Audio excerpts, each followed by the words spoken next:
Rumors have the Google Nexus 5 launching in less than a week. Nokia teases their October 22nd event, and they include even a laptop. And the BlackBerry founders want to go and buy it back. I'm Jaime Rivera. And regardless of who fixes or buys BlackBerry, that's not going to pull my Z10 out of the drawer, sadly. This is Pocketnow Daily.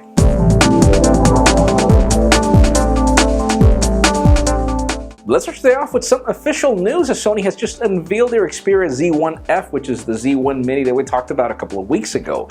And as it was rumored back then, this is a device without compromise. Finally we get a small phone with flagship specifications, the same specs as the Z1, only in a smaller chassis with a 4.3-inch 720p display, which is awesome. But yeah, there's a catch. Sadly, this device is currently slated only for the Japanese market, and we're still not sure if we'll ever see it on our shores. And even if it does, we're not sure if it's going to be timely enough, so stay tuned for that. Let's see how that goes. Now let's do some BlackBerry talk, because there is still a little bit left out there. And you know that the Fairfax Financials deal pretty much didn't happen. The company is still working to find the $4 billion that they need to spend on BlackBerry to buy it back from public. But as it turns out, the company co-founders have just made themselves public in order to try to buy back the company and make it their own once again. Is really interesting and ironic at the same time, but still, there is a lot of great stuff within BlackBerry, and currently the company is looking into dividing itself to be sold in pieces, so this is a good option. We're just not sure if it's going to be worthy enough or timely enough anymore. Nokia's up next as the company is teasing their October 22nd event, and if you find the banner for the teaser kind of weird, don't worry, you're not alone. The company is teasing us a phablet, which we were expecting, and a tablet, which we were also expecting, but we're also apparently getting a laptop.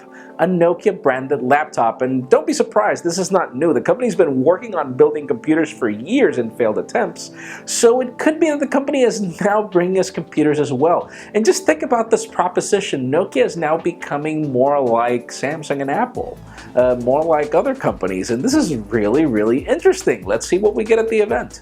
And for all of us that are crazy waiting for the Google Nexus 5, we were expecting an event to happen at the end of this month, but we've got some credible sources stating that apparently we will be getting it announced on October 15th, which is actually on Tuesday.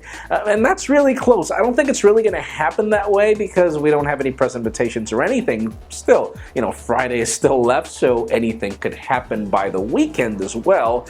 And yeah, we are expecting a ton of things coming from Google very soon. Let's just see if it does happen next week. There are more days on the week than just Tuesday as well. And finally, for the hot news of the day, we've got some leaked photos of the HTC-one-Max being used, which is cool, but that's not really the cool news. Even cooler is the fact that we've got some credible reports that show us that the fingerprint scanner at the back is going to be more than just a security biometric. Apparently, you can program the scanner to remember your fingers, and depending on which finger you use to touch the scanner, it'll launch a specific application or perform a specific task, which is awesome. Just think about it. You give it your pinky and it'll make a phone call or something like that. Obviously, this is just a concept. We're still not sure if this is really going to happen, but you know, that leads me to the question of the day. Would you consider that to be the genius fingerprint scanner move that other companies should do? You know, honestly, I find it awesome. I find it really cool as long as HTC allows us to do that when the phone is on standby, because if I still have to turn on my phone and if I still have to unlock it and still have to, you know, do the fingerprint scanner thing, then what's the difference between doing that and just pressing the shortcut? Leave us a comment down below. What do you think? And yes, if you do want to get the news earlier than this video gets filmed, make sure you follow us on Pocketnow.com and subscribe to our YouTube channel as well. You can also follow me on Twitter, Jaime_Rivera. Please give this video a thumbs up if you like what you saw. I am Jaime Rivera. Thank you guys very much for watching. We will see you tomorrow.